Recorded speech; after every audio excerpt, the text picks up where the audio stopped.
Hello, everyone. Welcome back to Britton's Hangout Hour, episode 63. I'm here today with Kaden Love, um, noted nurse, as well as an author of fantasy stories. That is what I am. What I do. I make YouTube videos. I also write a little bit. So, yeah. Can you hear me okay? Yeah. Oh, Yeah, I okay. gotcha. You're kind of quiet It's there like for a stop for a minute. second. Yeah. No, that's cool. Uh, Tell me something about your writing. Well, I have only written a one rather short, considerably short fantasy novel called The Plague of Nightmares, which I'm hoping to have out at some point. Don't know when. Hopefully sometime this year. Hmm. Well, if I decide to go the self pub route anyway. Um, yeah. So you've written some stuff.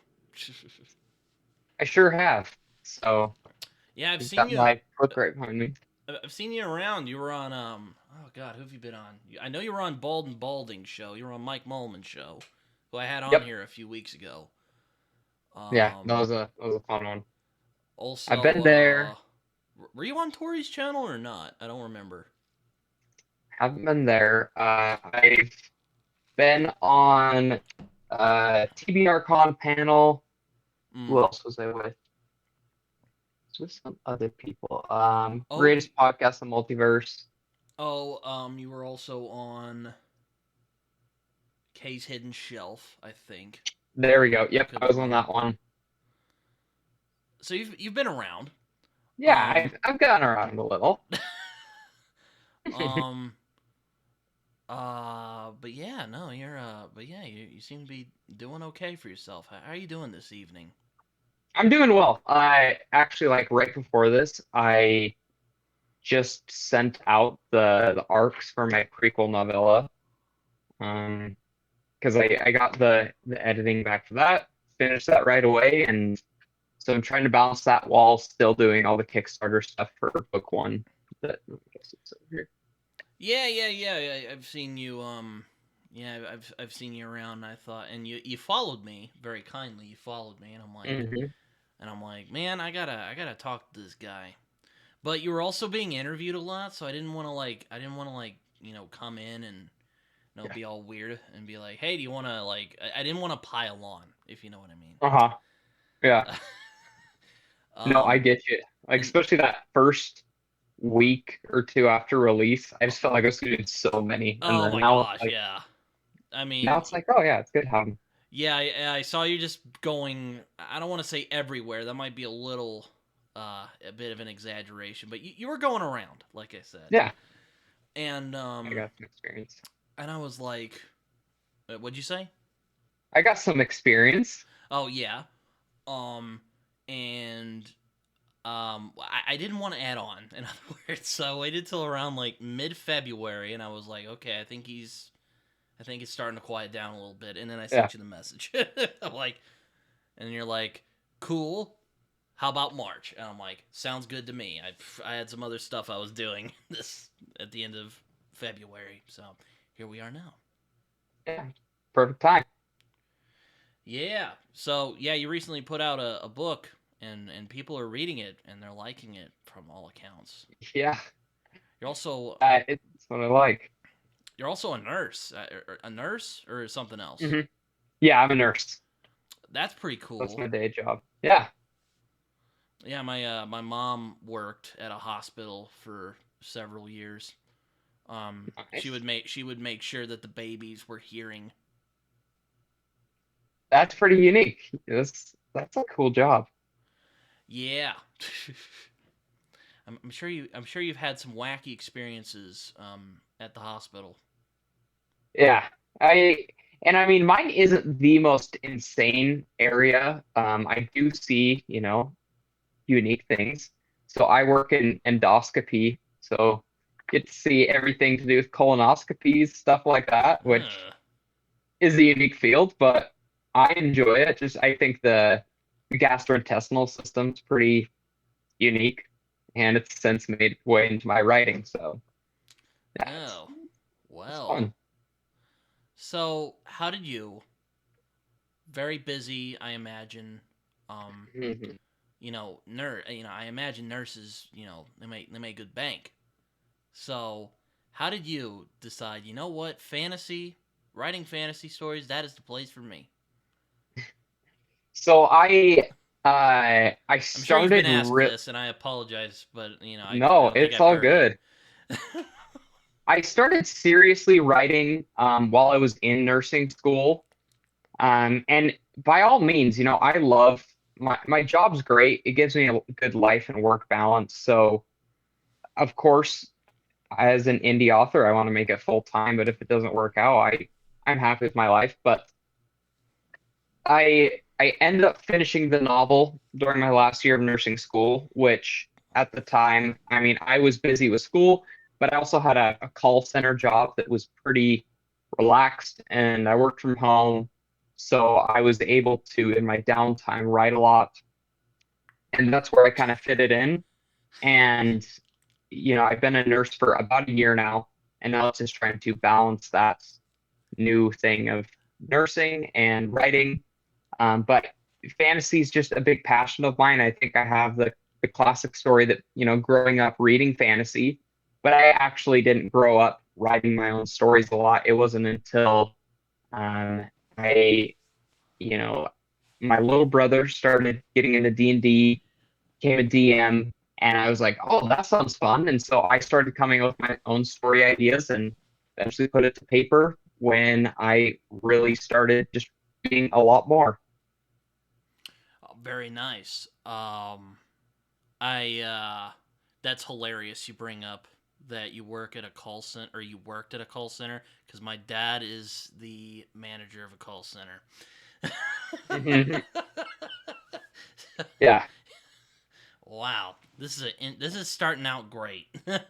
hmm um, Lots of random connections. um, but it's an interesting story. Yes, I hmm actually got into D&D a little later on. I played a little bit in high school, and I was enjoying myself, but I had some other commitments that got in the way. And well, I mean, I was in my early 20s. I'm still am in my early 20s, but Yeah. still am in my early 20s. But uh around like 2020, I was like, I don't really got much better things to do with my time. And I met some people. I met some friends of mine who are Canadians. Shout out to Justin and them if they watch this. They're hmm probably not, but um, started playing with them, and I started playing with some other friends, and it's been fun. I enjoy playing when I have the time. Yeah, it's a really great game, and I think for anyone that, fantasy readers and writers alike, it really allows for creative expression. But at the same time, like you said, time. I feel like the biggest obstacle to D&D is being able to get a group together, and even if you have one, there's always things that pop up. But when you get people together, it's an awesome time. Oh yeah, I ran a game. God, that was almost like 2 years ago, and I can't even believe it was that long ago now. It's gone by so quickly. Mm, Anyway, um, yeah, it wasn't fun. That was the big problem, getting everyone together. 'Cause something would come up. oh yeah. Also, they were around the globe, so that did not make things easier either. No. But it's it's fun when you get to play. Uh, hmm I haven't played in person very much. I did it a little bit in high school, but like I said, some other things came up. hmm That's the So, great thing with how easy video chat stuff is. It makes it a lot more realistic to just set down. Even if you have people that live close by, sometimes if you can just do it over video chat, it makes it a little easier. mm-hmm. So your book is called Elegy of a Fragmented Vineyard. Unless this is another Kaden love that I'm Oh, reading here that on is mine. Goodreads. I have Goodreads. I think on Amazon we still have a problem with it, but Goodreads used to connect me to some like composer or something, a bunch of like piano tutorials and stuff like that. And I messaged them, but I think Amazon, you might be able to still find them on there. So yes, you found the right me. It is the Paladins of the Harvest, book one. Hmm. Which again, I'm sure you've heard this a lot, so I apologize if I'm being a little basic here. But if you want to, pitch the series real quick, um, feel free. Like, Yeah, I entice me, like. Mister Love. Yeah. So I mean, I think this is one of the hardest things as an author to come up with, that synopsis or that like easy pitch. A lot of people have their, this meets this, and Yeah, I usually mine, don't like those with a K, yeah, but yeah. yeah. And so mine, I pitch it as it is an epic political fantasy with an organ transplant based magic system. All So right, that that's that's unique. really the magic system's the real big eye-catching thing. And I feel like the main part that people need to know is that it's very political based. Um, I enjoy my big battles every now and then, but my You like the favorite, intrigue. I hear you. I yeah, hear you. intrigue. That's really what gets me as a reader. So I figure that's what I want to get my readers too. I hear you. I like intrigue as I do like Game of Thrones, so I do love me some Exactly. intrigue. Yeah. I don't know if First Law has much intrigue. Anyway, Hmm. um, but so the Paladins are they like the main group of people? That's something I haven't even touched on. The series name is just something that's taglining it that I'm still trying to decide if I want to reveal what it is at the end of book 2 or 3. Um, it is Okay, going so you it have a plan for this. This isn't just yes, something you made up at a. no, That's good. yeah. So it's something that it definitely has a purpose. And like I said, I'm trying to decide if I want it to be the big hitter because it's going to be a trilogy, but it is a very central piece to all of it. And that's kind of it. Book 2 leans a little more into it, which I'm still writing right now, but I do like doing a lot of foreshadowing. And even though I'm just sitting here, like I'm so excited to see what my readers think and little hints that I drop there, I know that like nobody's really gonna it's just most people won't catch on. But that's something kind of cool that I've enjoyed when I go back and read certain series or reread them just to see little things along the way. And that's kind of what I'm trying to do. I don't know every single event that's going to happen in the rest of the series, but I know all the big main things that need to occur. Like book 2, I know pretty much everything that's going to happen. Book 3, I know certain things that will. How those all fit in, I'm kind of a discovery writer. I just have like I tell people, I have a skeleton, so I know things that need to happen. I fill in on the way, but I'm very open to if I have a new idea pop into my head, that I'll just go for it. Yeah, I hear you. I'm kind of similar. Like I know like the big details, Hmm. but I've also but I kind of go as I kind of write as I go along. Yeah, and I think that honestly, for me, that's the way that's most enjoyable. Because I could go and write a 60-page outline, but I know that would get tossed out of the way because I've had my best little insights or inspirations writing just like just while I'm writing, I guess. And I'm just really impatient. yeah, But also that's the thing. I don't want to go and write a big thing that might just get thrown out the door when I can just like go to the main story itself. like it's weird because like I'll have like little like chapter summaries to like kind of keep me on track, and then I'll just kind of Hmm. write from there. It's weird, so I don't really go by like if I'm like a pantser or a plotter, as people like to say. Hmm. I don't know if you're that way either, but that's just how I do it. No, I feel you. I'm the same. So, I also heard, I think it was on Bald and Balding. Your wife also did the cover.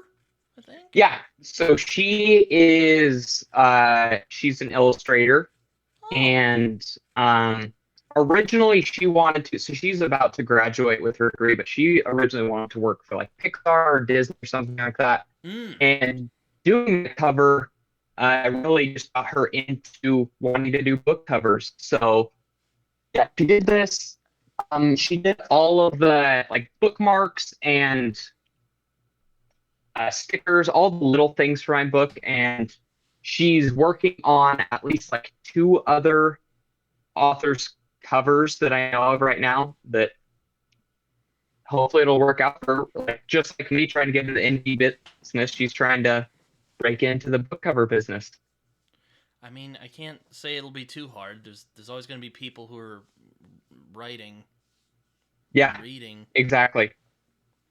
rather it be on your rather it be on your phone or a book or a Kindle. Hmm. It's a very versatile world, and especially with like audiobooks. I mean, I don't have an audiobook, but I think there's a lot of people that would not read if it weren't for audio out there. So just it's an ever-growing world. Oh yeah, it is. I mean, we're even getting AI nowadays. Like oh, Yeah. like oh. Let's hope they don't turn on us like they do in the movies.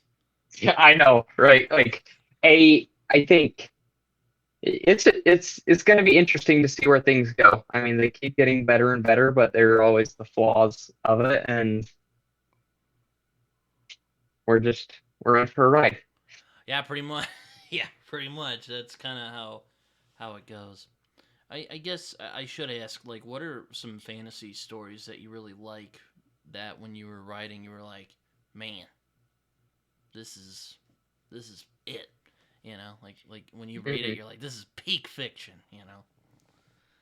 The two for me, I think that were super inspirational were Song of Ice and Fire and then Stormlight Archive. Mm. Um, Classic, Brandon Sanderson. I in high school read Mistborn, and so I read the first two Stormlight in high school as well. But then what really got me into writing again was I'd started book three in Stormlight Oathbringer like once, and then just got busy. And rather than just like jump back into it, I got an audio because I run a lot, so I can get through audiobooks a lot quicker, even though I still read in print. Um, and I flew through that one, and I flew through Rhythm of War all while and then I watched all his lectures. And so just like how his world building has always been a really big inspiration to me. I just love the way that he does twists, his characters.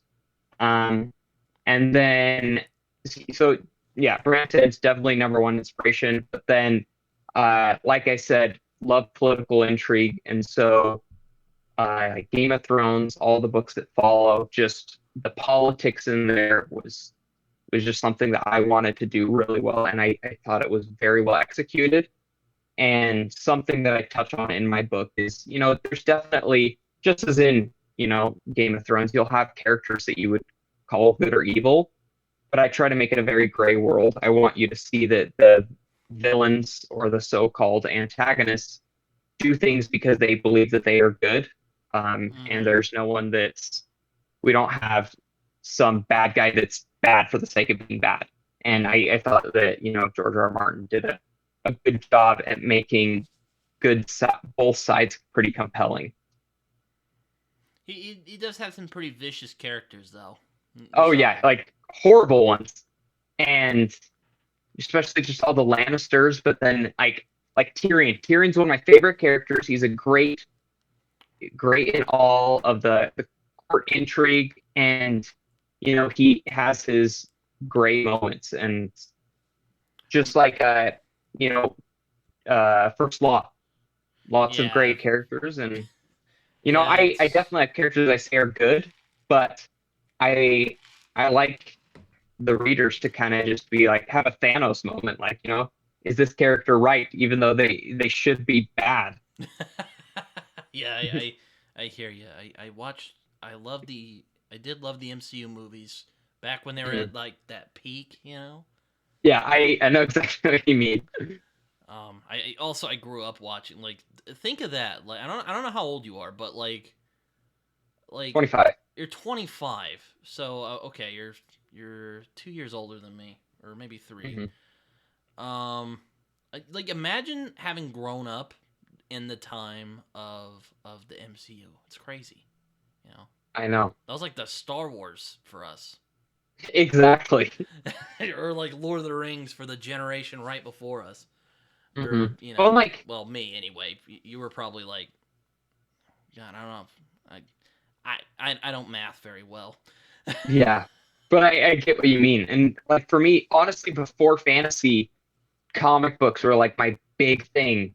And I still have some that I enjoy, but it just kind of fantasy really did it for me. So like, growing up, I was so excited to see every movie. Like I still remember seeing the midnight showing of like the first Avengers and Mm. just having such a fun time with all those. Yeah, I know what you mean, man. I still remember seeing the first Avengers movie, like like that was like that and like in that and like Infinity War and like that was the biggest like cinematic events of Oh, yeah, that I've seen so far in my lifetime. for sure. Yeah, it was great. Me and my dad saw it and we were like, yes. And it was just so cool to see, like I haven't seen anything since the newest Guardians. I haven't seen any of the series since Moon Knight, but um I just what they did to build up to that point was was pretty remarkable. Just having all the interconnected stories and then to have it at that big point is just peak. Yeah, and it never felt like obnoxious, you know. Hmm. I was like, bro, this is so good. It's like, Yeah. I could cry, Hmm. you know. Yeah. Like I almost wept at the end of Endgame. I was like, this was great. This was perfect movie. Well, Uh-huh. I don't know if it's a perfect film, but that ending was great though. Oh my gosh. Just very well done. Very, very good. Yeah, yeah. But I also enjoy Game of Thrones a lot, and you know, Tyrion is my favorite character of the story, because what can I say? And it's kind of funny because I read First Law and I read Glockdom. I'm like, oh, I love this guy. And then I Uh-huh. and then I look on the internet and everyone's like, dude, Glockdom's great. Where have you been at? And I'm like, dang it, yeah. I don't know. I guess Just I guess I just like deformed, disfigured people for some reason. I they don't just know do so why. well.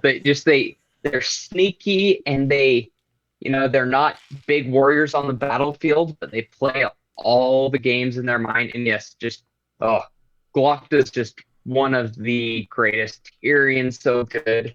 And I feel like there's just plenty of characters like that there's something about them. And it's not that they're not like an annoying know-it-all. They're not Hermione's that they know everything, but they're smart with what they do, Like they don't just like sit there, raise their hand class and like say everything, but So like, I'm guessing you're like a Snape fan when he went over and was like, "Quit being a know-it-all." yeah, you're like, You were finally, like, come on. yes. Yeah, no, I know what you mean. Like I read like the Magic Tree House growing up, like Yeah, and I don't know if you remember that, but like that was a big thing for me when I was a kid. barely. I remember that there were a couple of them. There's a like an ice wizard one and a unicorn one that were I had the hard covers of, and they just had like the cool textured cover, and I just thought it was so cool because I had like a bunch of like the teeny little paperbacks, and I remember it reached the point in my childhood where I'm like I can read all the like I can read this in like an hour if that, and they're a good beginning. I don't remember too much about them, but Same. I just kind of remember reading them when I just have vague recollections of reading them when I was younger. And then I read Lord of mhm. the Rings, and I was like, "This is great." And I Yeah, read Harry Potter. I'm like, "This is also great." And also Song of Ice and Fire was also a that was a formative experience for me. yeah. It was one of those first moments I was like, wow, I didn't know fantasy could be done like this. Because, I thought it was all about, elves and hobbits and dwarves running around, saying, here's my sword. But yeah, it's really different because, like, especially for me, like growing up so much on Sanderson, where you have these hard, like, magicisms being the base of it. There is magic in A Song of Ice and Fire, but it's not a big forefront focus. There's dragons, and I mean, the White Walkers are like barely in the books at all. And so it's all about the people. And I thought that that was so interesting. And you have some big battles, but it's all about, I mean, it is just medieval politics. Oh, yeah, that's what I really enjoyed as well. I thought it was really neat. And also the characters are just really well done for the Hmm. most part. I know the show happened, and while those first couple were great, and then season 8 happened. I don't want to talk about that, Yeah, but it was a good time. It was a good time. yeah. That's one that I'm interested to see because for one of the things that I do remember growing up too was when the seventh Harry Potter book came out. I hadn't read them all by then, but I'd seen the movies and I went with my dad to the like Barnes and Noble midnight release. And I remember that was such a big event. People dressed up, and it's been so long since I've seen something like that. And I've seen some people with like the Sarah J. Moss fans. I know that that's a big thing Hmm. uh, for romantasy fans. But I do feel like, even though a lot of people have some resentment towards George R. R. Martin just for delaying the series so long, when Winds of Winter eventually comes out, I feel like that'll be a big event. I feel like there's a lot of people that'll be pretty excited for that one. And Oh man, I don't know, just I dread going to yeah. my local bookstore that day. It's probably gonna be just Oh, yeah, it's gonna be like Black Friday over there. exactly. Like, and it's just been I can't remember the last time there was a big book release. Like I got Lightbringer, the latest Red Rising book. I went to go to the day after it came out because I was working the day of, and it was sold out at one store, so I had to drive somewhere to get it. But like I do wonder if there are as big. I haven't been as attentive to really big releases just because unfortunately we have convenience of online delivery and yeah. Yeah, I'm the same way. I've just stopped keeping up with all the new stuff that's coming out. I'm just like, man, unless it's like by an Yeah. author I really enjoy, then I'll be like, I'll pick it up. Like if Neil Gaiman put out a new book, I'm like, I'm snatching that up. But Oh, exactly. but yeah, I'm really bad at I'm trying to just I have a huge TBR, you see. And also there's people who are like, "Hey, there's this indie thing that's going on here." And I'm like, Oh, it's a "Okay." whole nother realm. That's a whole other Oh, realm. Yeah. I well, talked to like yeah, I feel yeah. I talked to AR Witham, Andy, the other Hmm. day, and Legend of Blackjack's one of the books I want to pick up because I'm trying to read more indie books this year. Yeah, And I'm just like, oh my god, this is like it's already big as it is. How many books I have yeah. in this house? Ridiculous. I and that's my problem too, is that all I have a TBR, but there's no specific order, and I'm very much like an impulse reader. So, I'll have series like I'm reading Malzahn right now, Oh, how's but that going? That's one I've it's been hesitant to try for a long time. yeah, and I was very much the same. The big thing is like, I love complex books. I love things that make me think, but it's an investment. Like you look at it straight up, it is a time investment. And Yeah, it's like 10 whopping, and they're thick they're boys. big. They're Yeah, big so boys. I'm currently on the third, and this is like book one was good. I enjoyed it, and honestly, like it isn't as difficult, I think, as people make it out to be. It's just that it requires focus and there are plenty of perspectives to juggle. And Yeah, that's what then I've heard. I've you also heard jump there's into book dinosaurs two. in it. Yeah, dinosaurs with swords for hands and they're undead. Like, cool stuff. And it's really cool. But like, yes, it is a lot of that. Sometimes they'll be like, no, I just want a book.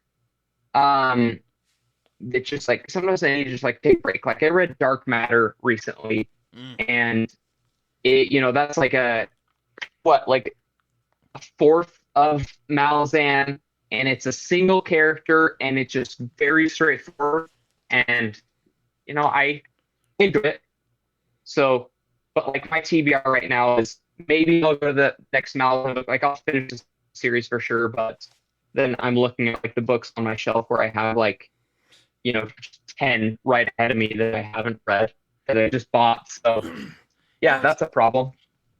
no, it's interesting. I don't binge. Like I like to spread books out as I'm reading them, so Mhm. I don't like get burned because I'm always conscious of burning myself out. Um, yeah. So when it comes to something like Malazan, I'll have to figure out when I'm gonna do that. And that's what I've heard lots of people say that like they're like Malzahns one, you've got to take breaks. And yeah, I understand it completely. And so I think I'll kind of gauge on how I feel after I read it. Like I try to bounce back and forth between indie book and then a traditional book. And the last, three I've read have just been Malzahn. So I'll probably do an indie one. Yeah, Yes. no, it's yeah, I've heard that Malazan can be a bit much, as they like to say. Yeah. And it's interesting because, like, unlike something like Wheel of Time, where I find that maybe I just won't take to it, Mhm. like, Malazan actually sounds like something I would be intrigued by, because, I like darker stuff. It's just, there's 10 of them, and they're very Yeah. long. And there's people telling me how complex it is, and you might not get it the first time. And I think that was my biggest thing because I'm honestly not a big rereader. Um, and because I have to really want to because I in my mind, it's same with like movies and TV shows. I'd rather watch experience something new. Um, but and for something as big as Malazan, maybe I'll go back and reread it. If I do, it'll probably be on audio just because I'll go through that quicker. The book And has to really kind of intrigue me if I'm gonna reread it. yes, Like a favorite or like something where I'm like, I really dug what this is doing, but I don't know if I got all of it, so I might go back to it.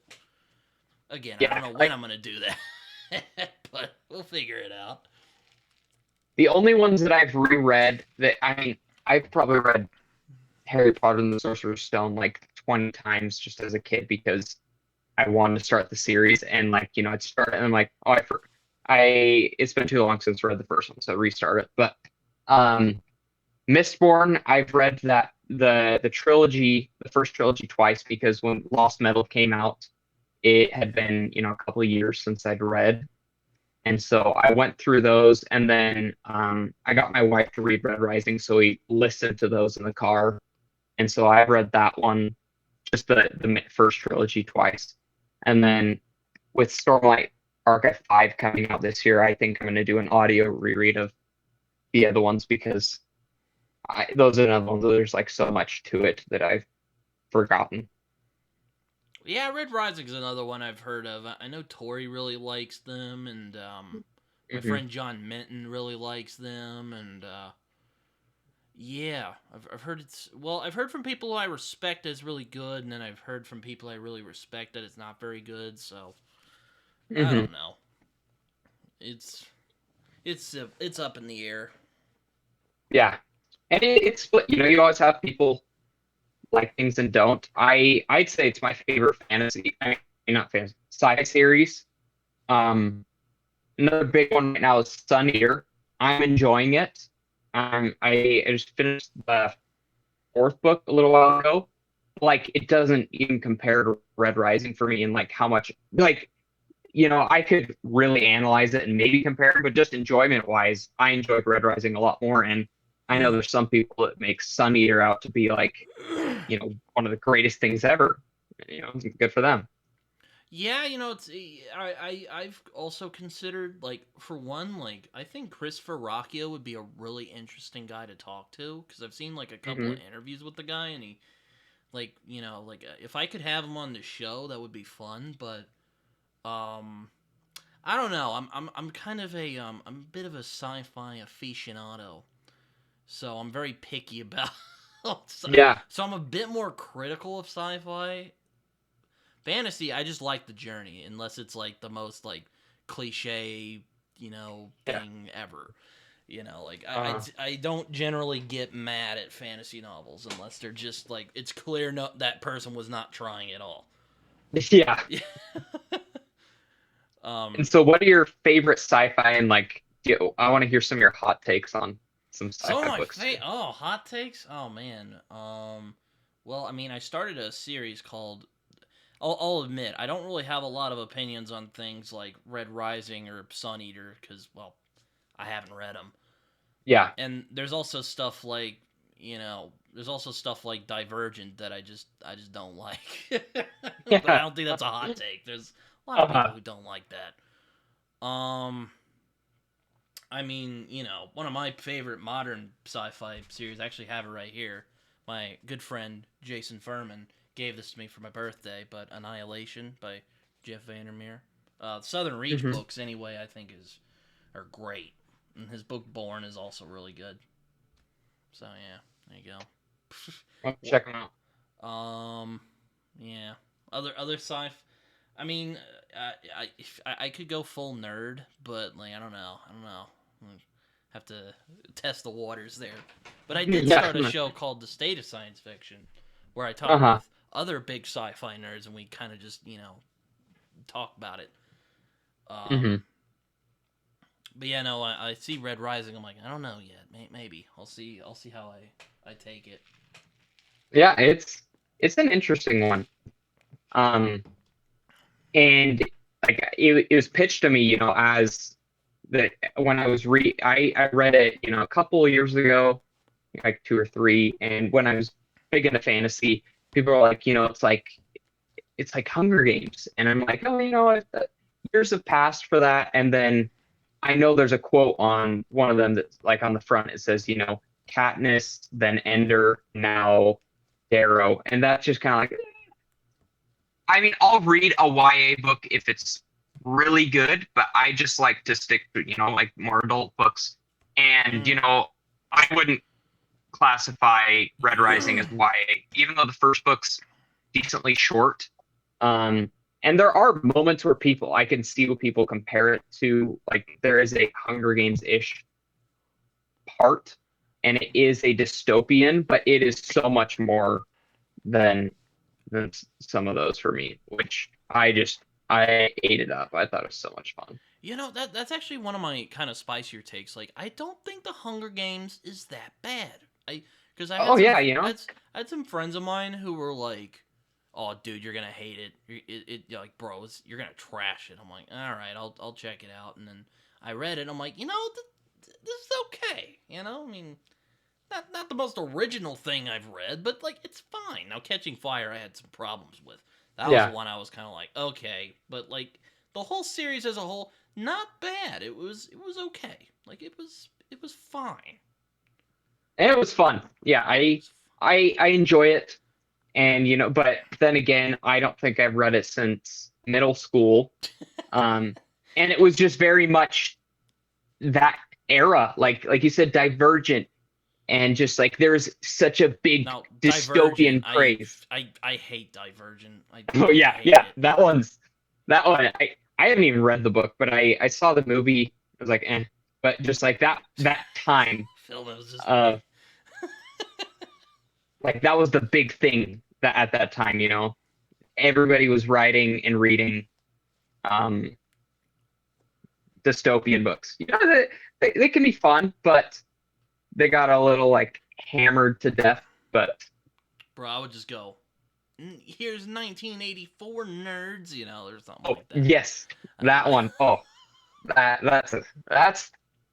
is the dystopian. Yeah, no, I'm like, oh, you want some good dystopian like 1984, bro? That's something like that. I don't know. Yeah, I read that in middle school. That was a life changing experience. Yeah. And then they made us read it in class, and everyone was like, "What?" And I was like, "Yes." Uh-huh. Well, and that one and Lord of the Flies, I was looking forward to, people are like, oh, these are books you read as a senior in high school. And I was like, oh, okay, I'll just wait till then to read it. I was looking forward to it for a long time. And of course, I get the teacher that doesn't assign them. So I went and read them in college, and I love them. They're both really good. Yeah, Lord of the Flies is interesting because like it's weird.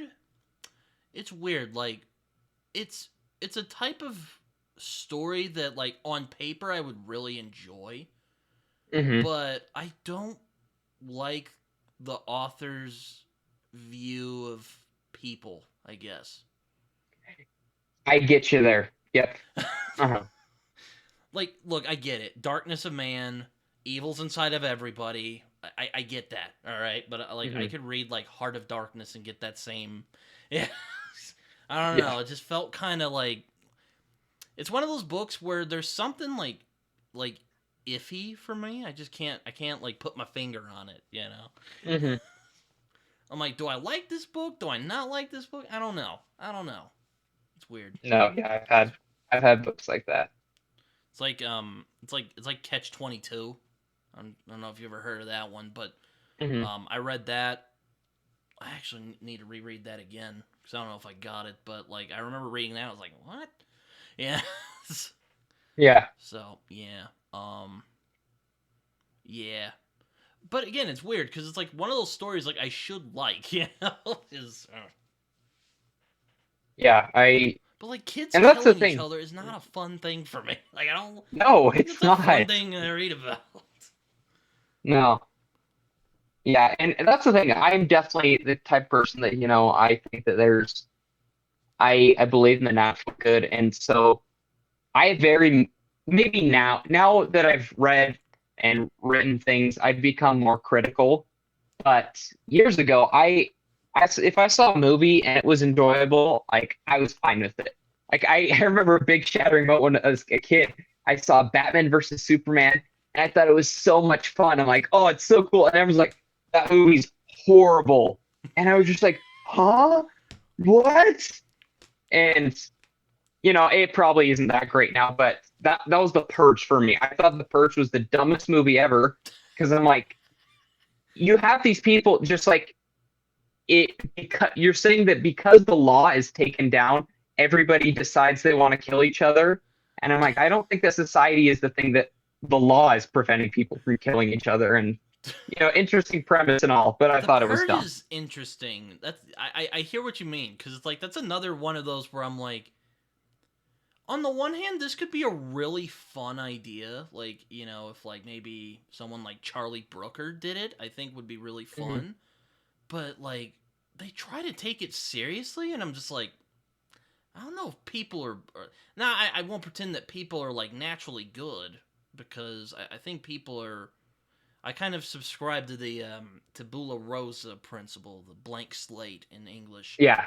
where it's like people are kind of these blank slates until whoever raises them or whatever like kind of implements their values onto them. So I Yeah. mean, my thing is, I think people are capable of choosing good and evil. I don't know. It just depends on what part of yourself you want to put out there.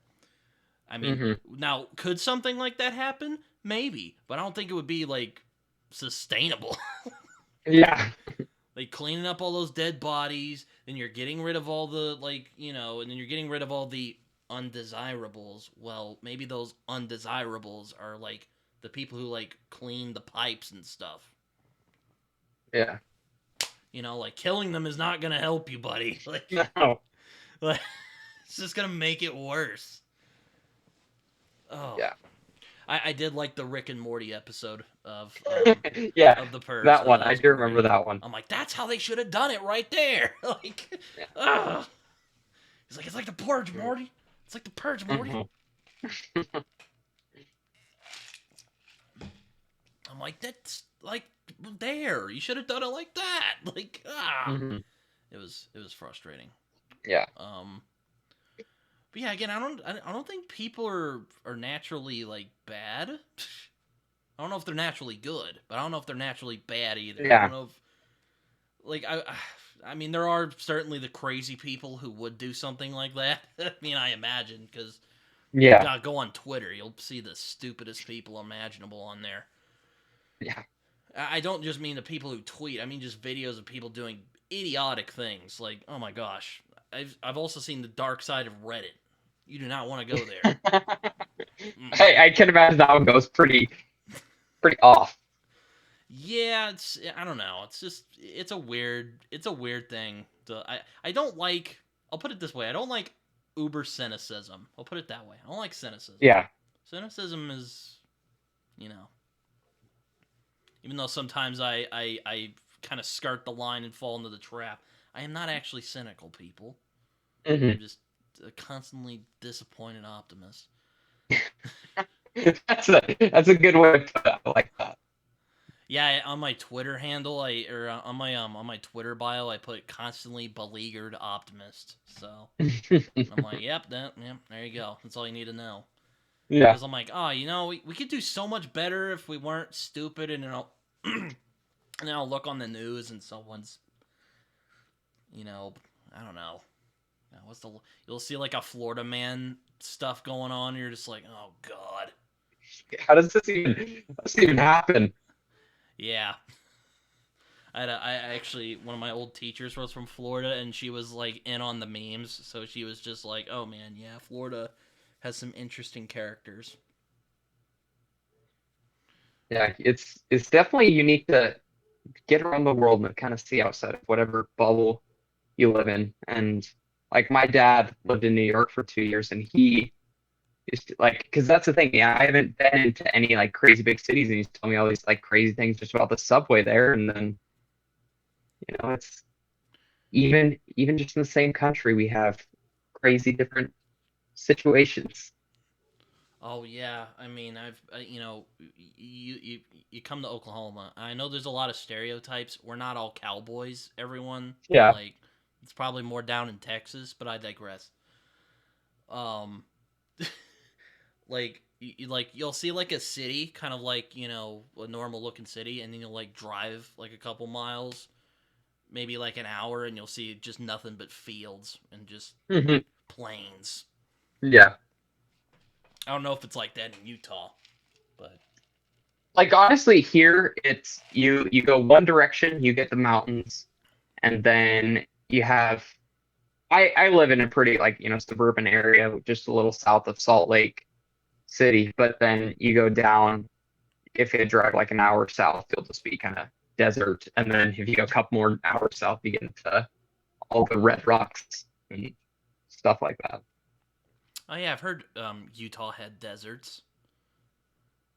Yeah, it's a pretty cool state. I mean, I've lived here most of my life, so I'm pretty biased towards it. But just I love you've got the mountains there, and I'm really close to the mountains, and but then for like weekend trips, all the like Zion's National Park, Goblin Valley, all the any sci-fi movie that has red rocks that look weird and it's supposed to be Mars, probably Utah, we are like all we Galaxy Quest. our border to Texas is known as the Red River area, and there's a lot of red dust over there. So Uh-huh. I don't know if they. It's not really a desert though.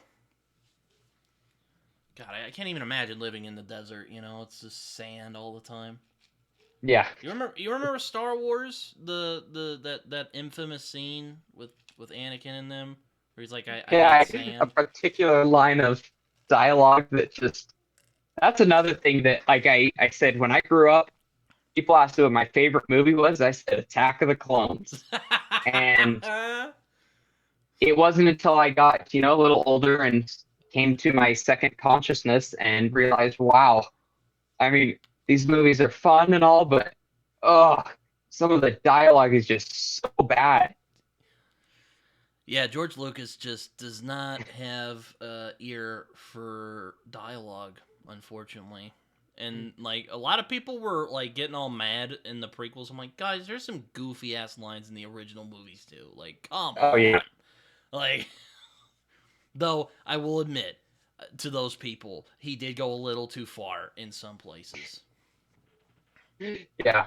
It's just one of those that, I enjoy Star Wars for what it is. It's always got a special place in my heart. I like it, but it is not without its flaws. Oh yeah, I grew up watching the original films on VHS because I was growing up around the time the VHS was starting to go away and we were really going into the internet. So yeah, Yep. I have a lot of fond memories watching Star Wars. And also, I like the animated stuff too. I keep trying to tell my more jaded Star Wars fan friends about the Clone Wars, but like, so I, I think we're in, a good era too where they're making like it doesn't have to be necessarily that it's super like quote unquote adult content, but that there can be animated content that people don't look at and think, oh, that's just for kids. Like Clone Wars is a perfect example. It's got some really great stuff. Some of the cool Star Wars moments in that show, like it's really good. yeah, Dave Filoni and the crew over there, they really struck some gold with that series. Hmm. Also, I remember watching it for the first time, like, oh no, it's this Ahsoka character, and then she's like, oh, now she's one of the great characters of Star Wars, you know? Like, Yeah, and also, it was clear it was made by people who really like Star Wars. That helped a lot too. yeah, rather than just to sell something. Yeah, I remember watching, yeah, one of the worst theater experiences of my life. I watched The Rise of Skywalker on the big screen. I was just Yeah. never have watched it again, and as far as I'm aware, that film never happened. And Like that's what, that was my Attack of the Clones. Like that was the one where I'm like, this is so bad. yeah. I it's unfathomable. And that's one of the good things about with Star Wars that there's so much content of it now, like especially today, that you can be the biggest Star Wars fan and you can pick and choose. You don't have to have seen any of the Mandalorian, Ahsoka. You don't have to even think about the Disney trilogy. You don't even have to think about the prequels if you don't want to. But And it's and that's the so thing, I there's some good all over. it's There's it's some less good. it's really frustrating, because I'll see something like Clone Wars and I just like point at that and I go, guys, it is not that hard. It cannot be that hard making good Star Wars content. Hmm. Like it can't be. Apparently it is because God, the travesty that was. Because I like that first movie in the Disney trilogy. I'm like, okay, it's kind of a new Yeah. hope, but I can handle it. Last Jedi, I actually like it. Hmm. Don't assassinate me, internet. And then Rise of Skywalker, I was like, oh my gosh, that was a travesty. Yeah. The whole somehow Palpatine is back. Oh, I think that's another big problem with um maybe Marvel's doing a bit of it, but the idea that a lot of movies and things love to do the like, oh, I'm the son of this person, or I'm the daughter of this person, just like making all these random they think it's so cool to make connections because when early MCU movies, if they drop a name or like a small cameo, it would be so cool. But then now it's just like, oh, this person's here. They're just throwing all this out there where it just doesn't have as big of an impact. yeah. I mean, I just recently started. Or I didn't start it. Well, okay, I did, but then I'm like, yeah, this is about how I suspected it would go, and I turned it off. It was the new Avatar show, the live action one, and My wife and I were considering doing that today, but well, hmm. I would say I'm sorry for interrupting that, but okay, I will say it's not the Shyamalan movie. Though That's hilariously, exactly what I've heard. though hilariously, the Shyamalan film was the first Avatar thing I had ever seen. And I Oh, remember I was like, oh, this isn't too bad. And then I watched the show. And I'm like, this show was freaking amazing. And I saw the yeah, movie again. I'm like, I can see why people hate this. Um, Now I watched the live action show because I'm kind of like, why are they doing this? it looks good, but like it's literally just like a well-made summary of the show. You're just like, okay. Uh-huh. I was watching it, I'm like, oh, this could be promising, and then I like 30 minutes in, I'm like, is this happening right now? Like, is this really how they're gonna do it? Okay, I guess this is how it's gonna go. That's what my brother-in-law was saying. Like he wasn't really impressed and saying things, and just like, maybe I'll just like kind of see it for what it is. But Made me want to rewatch the show though. yeah, that's what people like. I've had my dad was like, oh, we might start. I'm like, no, just watch the original thing. Like Just it is watch the better. animated show. Just watch the actual thing. It's on And Netflix. It's right there. Just do it. yeah, and I just think that with things like that, especially after the Shyamalan one, uh, we're all pretty like I feel like most people are in a perpetual fear of adaptations that they just won't prove well. Apparently, One Piece was pretty good, though. Oh, I loved One Piece. I've never consumed One Piece in any form, so And see that actually got me. So I I have no watched opinion on it. yeah, I watched the live action having no idea what to expect going in.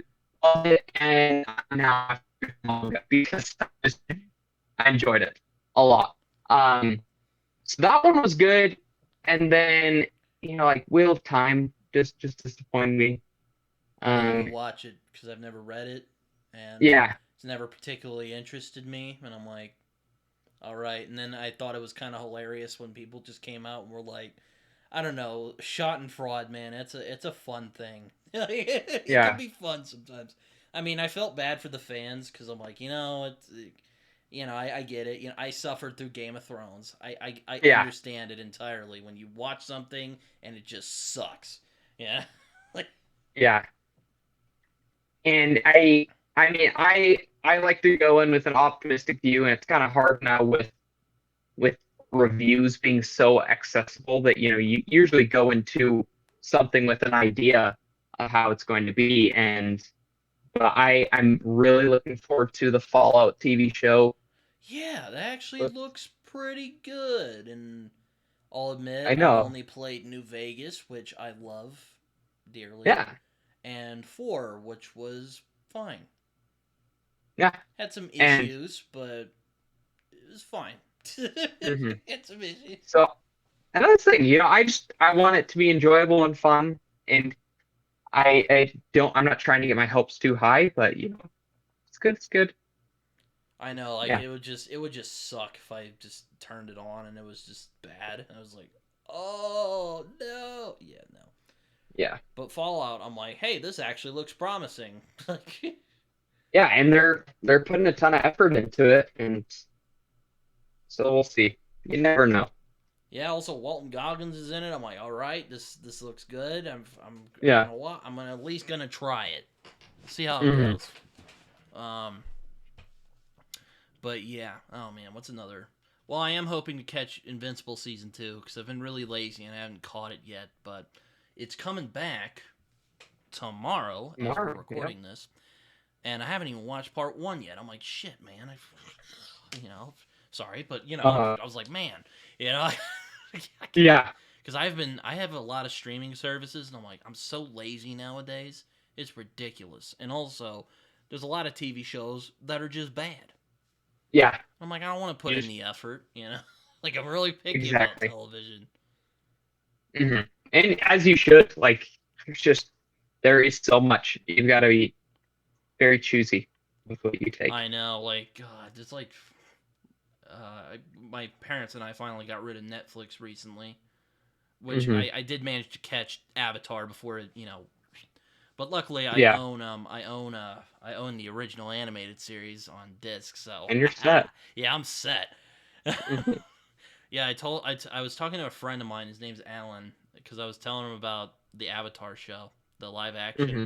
I'm like, dude, just watch the animated show. Like, it's a much better use of your time. Like, I mean, I'm not gonna pretend like it's terrible. I mean, we already got Yeah. Shyamalan, and Shyamalan was just, oh, you know, I need to go watch that one again because, like, Same thing, Attack of the Clones. I've only seen it like probably when I don't know how old I was, I've 10, only seen 12 it or like something. twice. And that's I just remember that. I remember the only thing I remember was people calling him Ong. And I'm like, okay, the only source material they have for this is and there is audio saying that his name is Aang and you chose differently. Great. Yeah, so like we've already have seen the peak Yeah. badness of an Avatar adaptation. So, I was more open to the idea of a well, I mean, my thought was just why are they doing this? We have the animated show, you know, Yeah. let's just stick with that. But, I'm not a Hollywood executive Yeah. and they just want to make money. Exactly. And I'm like put it this way, I don't really like the corporate structure of movie making nowadays. Probably why I've been No. really lazy with going up to because again, there's just been like I've seen like trailers and just most of the stuff they put out. I'm just not interested.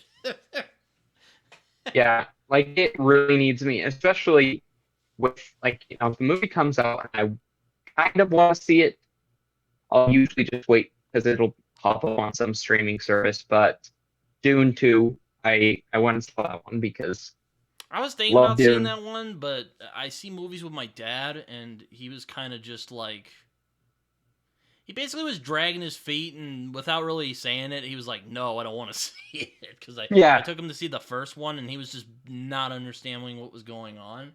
Yeah. And I was just kind of, and I kind of knew because I had read the book, and then I also kind of did some research. Uh-huh. Um, so I was kind of like telling him some stuff, but yeah, I was just kind of like, eh. It looks great. It looks beautiful. Yeah, it's been a while since I've been really impressed with the movie in that one. That did it for me. I love the director just because he makes great atmospheres and was it was a good adaptation. Like we were talking about that it feels like they're more sparse today, but it did I've really heard well. part two takes some liberties, but like I'm kind of Yeah. I'm not really a big fan of the book, so I was just kind of like I don't really give a shit. Yeah. Yeah, yeah, like I don't care. Yeah, like. Also, I Hmm. like the director of that movie, though I still hold that. I mean, I'm sure people will remember him for Dune, but I think Prisoners is his best movie because that one is just really good. So yeah, I Hmm. won't go on that rant, but it's a great film. He Yeah. did also get me to read Stories of Your Life by Ted Chiang, which was pretty good. It was okay. So Hmm. yeah, Arrival's a really good film though. That one's really good. Blade Runner 2049. Yeah, I really Another love really Blade Runner 2049. Um, yeah, no, it's a weird world we're in right now. We're kind of in a creative drought. I guess that's why we got indie at the moment. good. Yep. Which is great. People can do whatever they want, and it seems like with traditional publishing, there's drama every day. So, and I mean, with anywhere you go in any kind of entertainment, there'll be drama. But yeah, the it's one of the coolest things with indie is that it's a lot of work, but I was able to get out and make a book of my own how I wanted it, and of course I had beta readers and a professional editor, but I get the last say. I don't have any company that tells me what I should do. Yeah, no, I hear you. It was interesting because like I don't know what to. I'll admit I don't really know what to do with the book I've written. Because I'm like, man, like I kind of want to do self pub because I don't know if there's really a place for me. But I've also had some friends being like, you'll kind of throw your writing away if you do self pub, and also it would be really fun to do like those like in conversations with other authors. I mean, I still could probably do it in indie, but Yeah, uh, I'm like yeah. I can't, and I can't make up my mind on things. So yeah, I don't know what I'm doing yet. I Which feel I like there's so many ways to do it. Best thing you can do is just research and talk to people. So Also, they I kind of don't want work. to like give like my book page count is like 256 pages at least right now.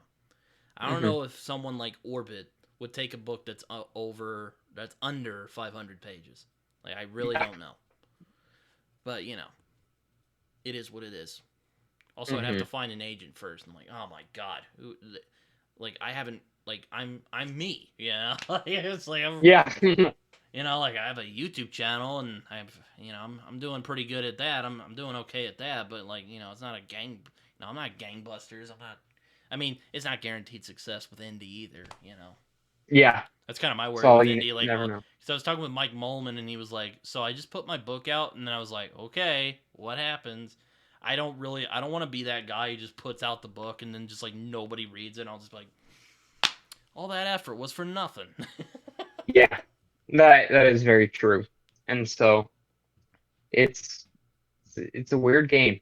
And I've just been really lucky to, have a lot of people that are supporting me. And I think you're doing what you can, just kind of making yourself known, reading books, talking about them, and eventually, people recognize who you are, and Yeah, no matter what it's you gonna be do. interesting. Like if I put out my book and then Tori's like, "Hey, do you want to come on my channel and talk about it?" I'm gonna be like, "I've been trying to get you on my channel for like 6 months.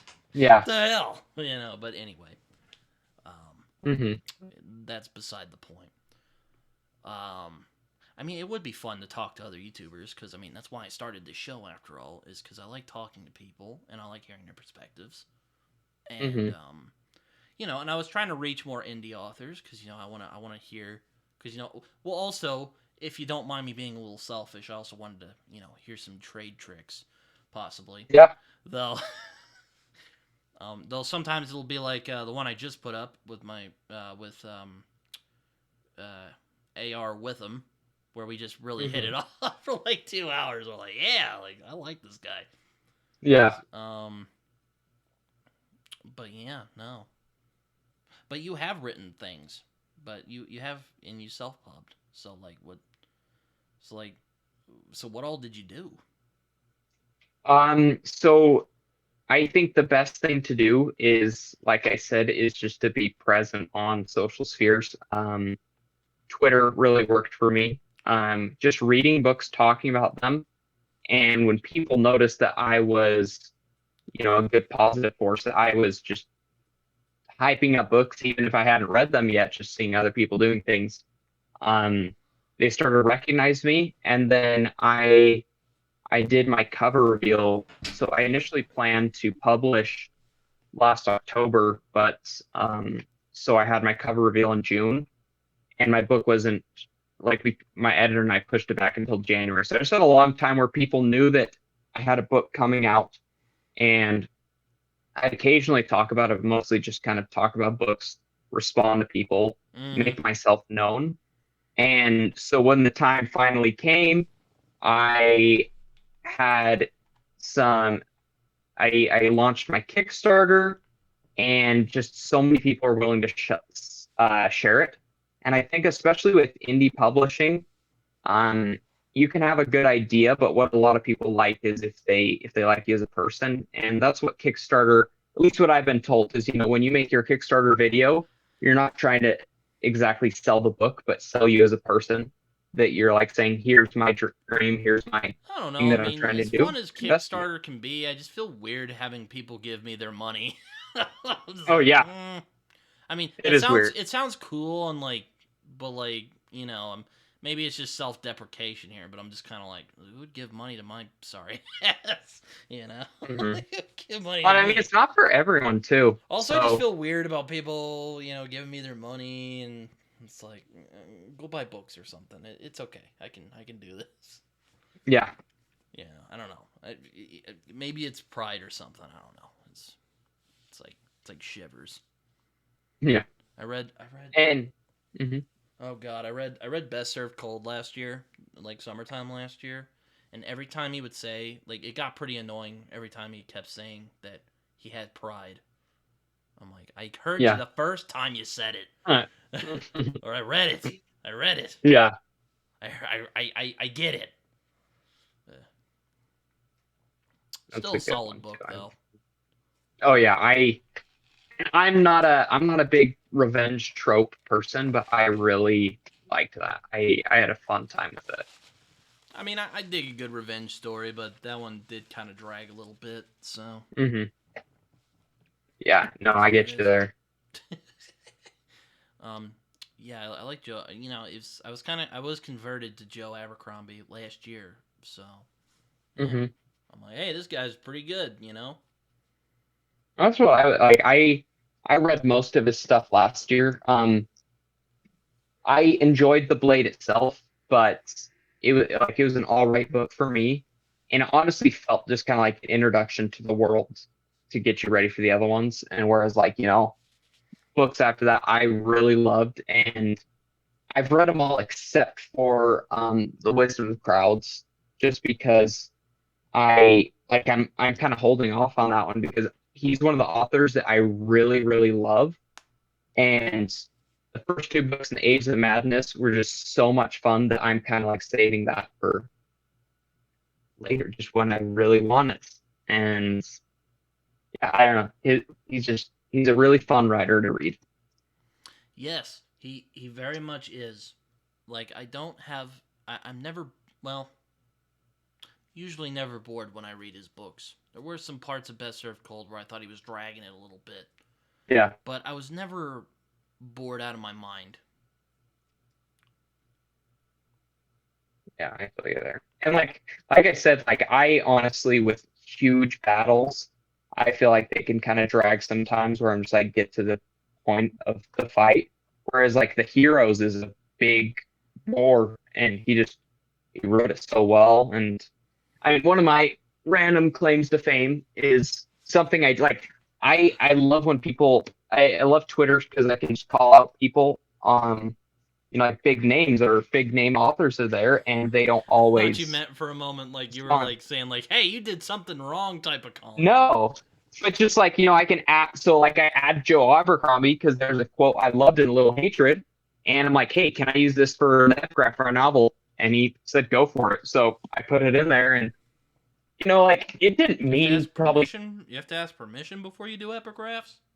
No, I don't think you do, but like I just kind of wanted Oh, to catch his attention there.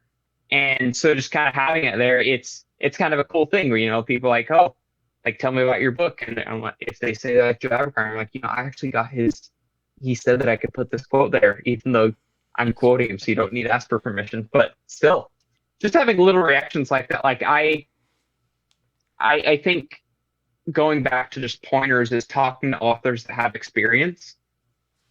And so I reached out to tons of people and like even traditional authors, if people don't respond, it's no big deal at all. But I got a ton of advice from authors that had just barely published or that were really successful indie authors. And every author's been through this stage at their life at some point. So best you can do is just see how they did it, learn from it, take what they thought was good, and so forth. yeah. I mean, I think it's a gamble, no matter how which way you do it. Hmm. Exactly. Also, It's I'm still in college, so I mean, you know, it's Yeah, it makes things a little more difficult, but it's doable. yeah, no, it's interesting. Um, it's a lot of great stuff out there, though. I mean, I have my friend Joe Burns' book, Wistful Ascending, over there. Hmm. So yeah, it's that one I'm hoping to get to soon. I don't know when I'm gonna do it, but we'll see. That's another thing too. Like, there's so many great authors. Like, he's an awesome guy. I've had some great interactions with him. I just haven't read his book yet. Does it mean I'm not going to? No. Like, I'd love to get to it. There's I'm a part of like a couple of groups of authors where we're all super supportive and helping each other. And I've read like one of their books, and I think that that's just the thing that once you start interacting with a bunch of authors, you can still be friends with these people and you don't have to have read their book, even if you just, like touched it.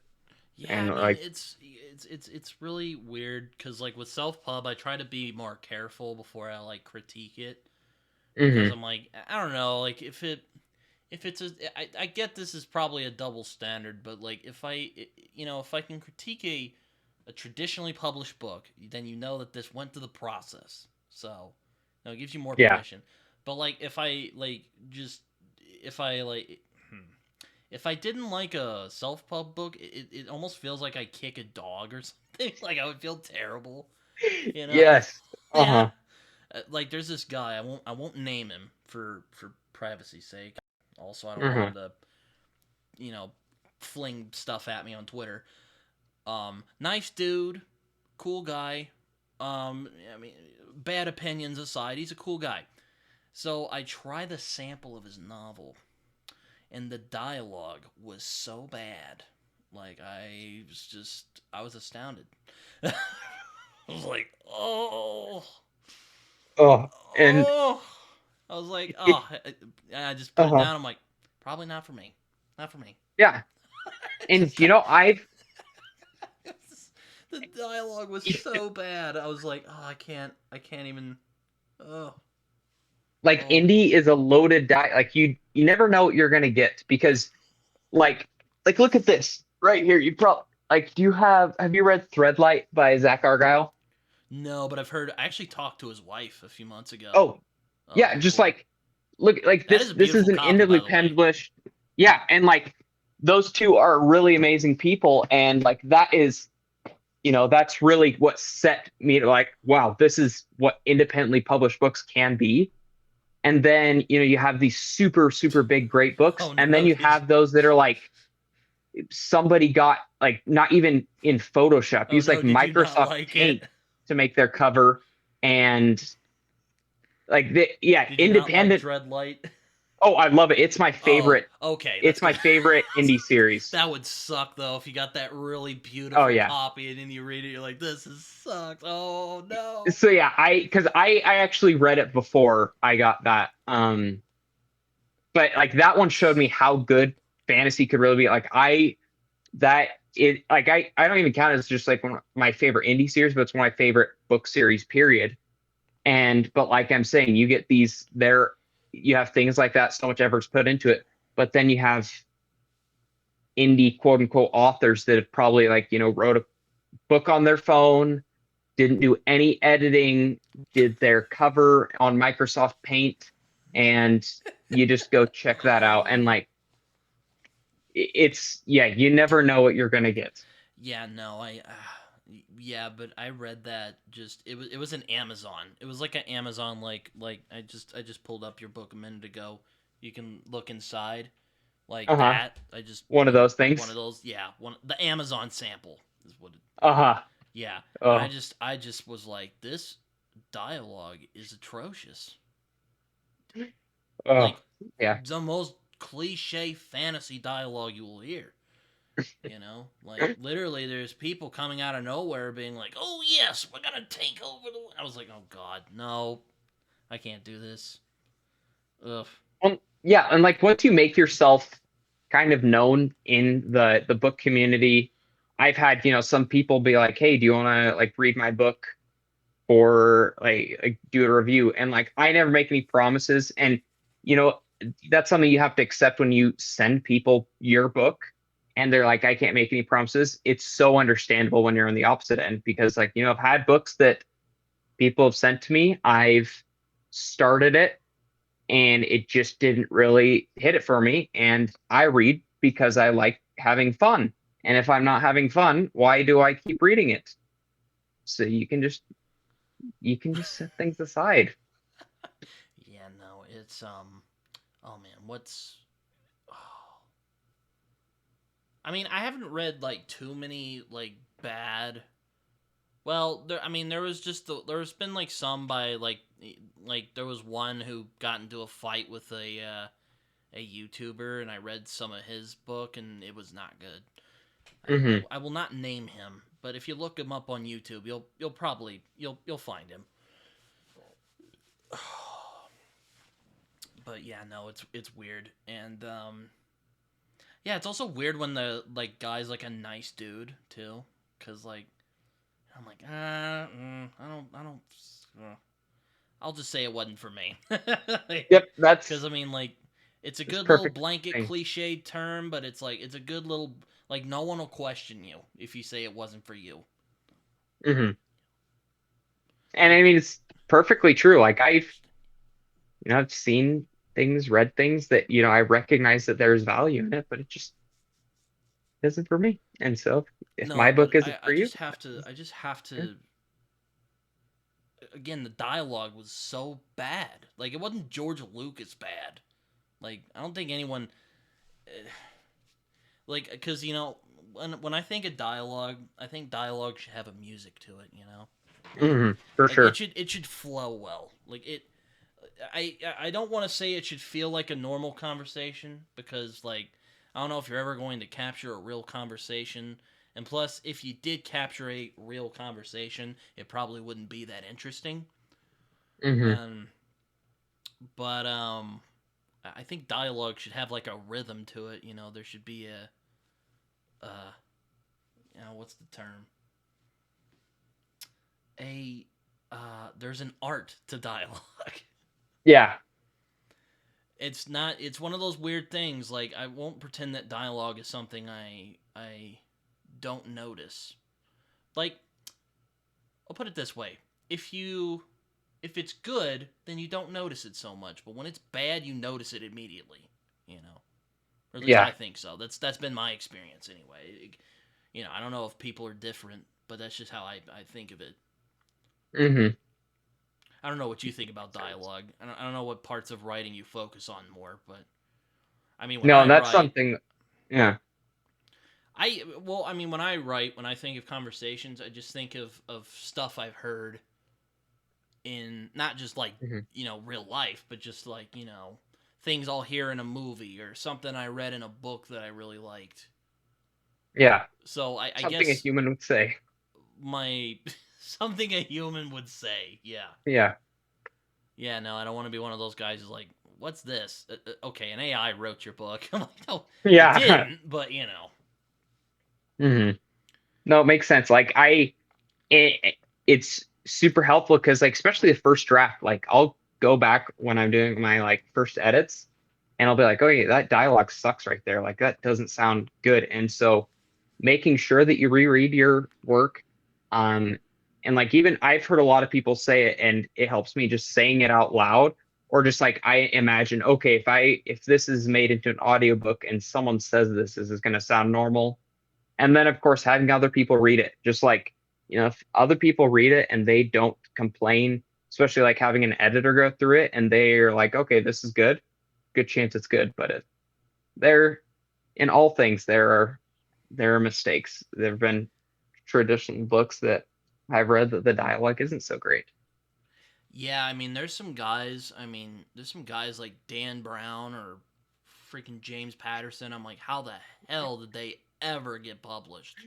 I don't know. And they have like who knows how many books. Another like who's another? I could mention Veronica Raw. I have no clue how Divergent was published. I really don't. It's oh man, like like I'll debate with my friends sometimes about indie reads and traditional reads, and I'll be like, Hmm. I have read. There are some authors I am genuinely astounded that they got published. You know, Yeah. I did name some names, so I won't say I won't name names because that's a lie. But Yeah, but they're big names and they're big names and they're they've made laughing to it. the way to the bank, so they can take a Yeah. couple of punches. Take Because that, Veronica Roth, and your dumb movie deals and I mean, I read a little bit of Fourth Wing, and just uh-huh. that was a that because I started this new series on my channel called "What's the Big Fuss." You can imagine what it's Uh-huh. probably about, Yep. you know, and I have my audience pick popular books, and they picked Fourth Wing because my audience just they hate me for some reason. So I read the Amazon. So my thing is I read the Amazon sample. Then Uh-huh. if I dig the Amazon sample, I get the book and I read it. The Amazon sample, I was like, wasn't even a chapter in, and I'm like, okay, how does any of this make sense? I mean, unless you're like Joseph Stalin, This makes Yeah. no sense at all. Oh, That was yeah, I've painful. heard. That was a painful read. I know that there's some people like there's a certain audience will say that they are so devoted to it, but then there's Hey, I am people happy that are for just like, them. I am happy for yes, them. I'm happy for them, but like And it's I not know some other me. people are like this is so I don't know. I can almost guarantee that I wouldn't enjoy it, so I almost want to just like read the sample just to have a little fun with Oh, I that. mean, if Because you're a like, guy who likes good world building, and I know a lot of people might not know this about me, but I actually do like the art of good world building. It isn't art, hmm though. The world building in it is so bad. Like,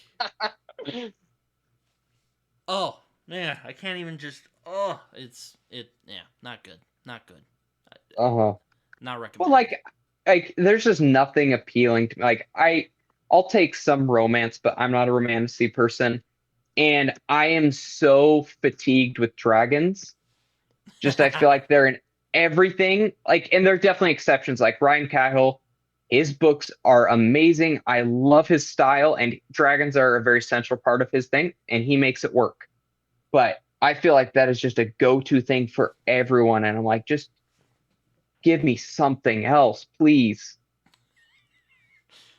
Yeah, no, it's like I'm similar. I mean, I'm not like sick of dragons yet, but I'm like, you know what? It's kind of like the chosen one trope. I'm like, you know what? I don't mind it when it's done well, but I think it's been played out. I think we can, Yeah, you know, I think we can do some new things here. I think there's yeah. some new things we could explore.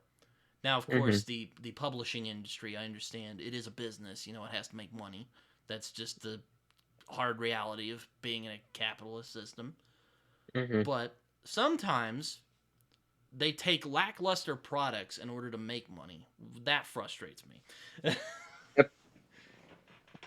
And I'm like, that's I read an indie book. I'm like, I read Fourth Wing. Okay, I read Divergent. It cannot be worse than that. I mean, maybe Yeah. there are some books that are, but I haven't read them yet. I hmm mean, I read Thrice from Andrew Meredith, and I'm like, this is Yeah. actually pretty good. So I mean, and I'm like, he could have published this. But Northwing sells. World building is oh, it's so bad, so bad. I can't even. It was 3 chapters. 3 chapters. I'm like, I can't do this anymore. And then my friend Jason, God bless that man's soul, he read the whole thing. Because, again, the audience had him read it because, we want him to suffer for whatever reason. But yeah, no, Yeah, it wasn't fun. It that's so good. was just, oh, man. It was, yeah, no. It was a painful, it was, I did another one. I have Malice. It's just I've been so busy I Uh-huh. haven't been able to get to it yet. Now, my spring break is next week, so maybe, finally, I'll get to it. Yeah, and I've heard nothing but good things about that one. So I mean, I've heard some another one of I've heard my some friends of mine maybe. who are like, like it's okay, but like, um, I'm like, it looked more up my alley. I'll put it that way. It looked more Yeah, like I'll probably complete this, like at least, like I'll be yeah, intrigued. I don't know if I'll love it, but I'll at least finish it. We'll yeah. see where it goes. It's mid March. hmm The Ides of March approach. But Yes. yeah, no, it's and also, I mean, I like to say this. I'm not a very sexy YouTuber. I mean, I do like the First Law and Game of Thrones and stuff, but I also like stuff like Black Leopard, Red Wolf, and Perdido Street Station. I'm like, who the hell's heard of that on this platform? Uh-huh. So, yeah, Yeah. it's a weird game being a YouTuber. Also started BookTube again because I'm like, I got this book I'm doing. Maybe I'll find some potential readers here and I can make some contacts. We'll There you see. go. I mean, we're sitting here chilling at the moment. So, but yeah, um, I don't know if you've had this experience, but again, there have been some trad published books that I am astounded got published. Yeah, definitely. It was just oh I can't like, and I mean, I mean, Divergent. I'm gonna have a breakdown if I keep talking about Divergent though. Bring back too many bad memories. Yeah, I'm short circuiting at the moment. I mean, I was about to, when you were talking about Dreadlight, or is it Dreadlight or Threadlight? Threadlight. Threadlight. Okay. Uh-huh. Yeah, no, That's a interesting because I have a friend. I will not name her, but some people might know who she is. Um, got into a bit of a scuffle on Twitter with Zach Argyle. So, yeah, that's been awkward. I'm like, and Huh. also, I've been kind of hesitant to try his books, but also it's just like that style of fantasy doesn't really appeal to me. So I don't know. Maybe I'll try it someday. But I'm not Yeah. fully against it. But it's just been a weird, eh, you know, it's a grind. It's a grind. Hmm. Have to balance all the personalities on here. I'm like, I That's the joined thing. Yeah. BookTube because everyone gets along. What is this? You I know. know. Like I just try to stay as neutral as possible. People people hate me. I don't know what I did wrong. I just try to be supportive. I don't know who would hate you. You seem like a nice guy Thank from you. our conversation so That's the far. goal. You got a bunch of board games. Who can hate Yeah, that? sure do. I know, right? So do you play a lot of those board games? Yeah. So a lot of that spawns from my father that that's fantasy is my thing. Board games are his. Like we have a my parents have a giant library at their place, but I've started a collection of my own, so I just like having fun. I think they're a fun thing to do with friends and but like strategy ones and then D&D more things like that are fun and yeah, I find myself having fun. Yeah, I remember playing board games when I was a kid with my grandmother, and also my parents really like Clue, so we would play Clue sometimes on Hmm. Thursdays because we started doing these, kind of family nights for whatever Hmm. reason. And my dad's like Clue, and also Risk because I like the toy soldiers, and Yeah. I didn't even play the game. I just positioned them around, and you more of a video game guy. Yeah. No, I get you there. They're in video games, like that's the thing with I have all these board games, but my wife doesn't want to play the big strategy ones a lot with me, so most of them just kind of sit and relax on the shelf for a while until get a group around. But yeah, video games you can always just go to and do on your own. Yeah, though I've been kind of slacking on video games because again, that's just been, eh, like I don't really Hmm. haven't really been. Also, I've just been doing a bunch of other stuff, so just there's no time unless I have Yeah. some time. I'm like, I'll play like Call of Duty or something. Yeah. Sometimes I'll just be feeling stressed. I'm like, and Call of Duty is a great game for if you're feeling stressed and you just want to blow some steam for an hour. You can just play Yep. it and have a good time with it. Exactly it. You just kind of let your mind go, and that's Yeah, like I in high remember school. I That. would play it for a Hmm. little bit, and then I would like look over, like 2 hours went by. I'm like, dude, already? Oh. I gotta put this down. Yeah. Yeah, it's an interesting time. And that's what Fallout 4 was for me in high school. Like get home from school after like sports practice, and I'm like, I can just sit here, let my mind go for like a couple hours and do like the first part of a quest, and you're like, oh wow, 4 hours passed by. Oh man, with Fallout, that'll take your whole day if you let it. My Yeah. God, there's so much stuff to do in Fallout. Oh yeah. Though I'm more of a New Vegas guy. I think the story's a lot better in that one. Hmm. Because like the one and four, I liked parts of it, but it was just kind of like, there were parts of it I liked a lot. Hmm. Like I liked the bit with what's that guy's name? Nick Valentine, isn't it? Hmm. I really Yeah, liked that's a that. fun one. But yeah, there was just some of it that were just really flat. I thought. Yeah. No, I gotcha. What are video games you enjoy aside from football? Um, so favorites Skyrim and Pokemon. Those are like my all-time top. Skyrim, that's another one that'll take your day over Yeah, if you let it. exactly. But and that's like I don't have tons of like I most of my time I just dedicate to writing and reading, but I do. And so like I find it hard to just like sit down in front of a TV a bunch, but I have a Switch, so I just got Dark Souls on there, and so I'm busy hating myself playing that game when I I can. cannot do Dark Souls, man. I like there to be a direction, and I just cannot Yes. do the grind. I just can't. Like it it is a game that physically puts me like in a bad mood. And but I feel like I just feel a sense I of bet your wife just accomplishment. walks in, you're just like huffing, and you're like, Dark Souls It's like again. ah, hands are sweaty. I'm just like and it's the complete opposite. Like I play a video game to relax. That one's not relaxed. That's like to just, I don't know, push myself through something difficult. And I think the world building in is really just like the big monsters, things like that, really fascinating. I think that's what kind of pulled me in. Um, and those ones just have like a really big cult following. And so I have fun. I'm not really great, but Well, I will ask this because I'm going to go eat in a little bit. But I will ask you this question. It's about your wife. mhm. I thought it'd be kind of funny. Your name is Caden Love, unless that's like a pen name.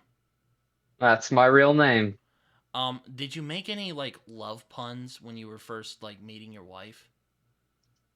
I probably did. And I mean, one of the funny things, her name is Seema. So her name is Seema Love, like see my love.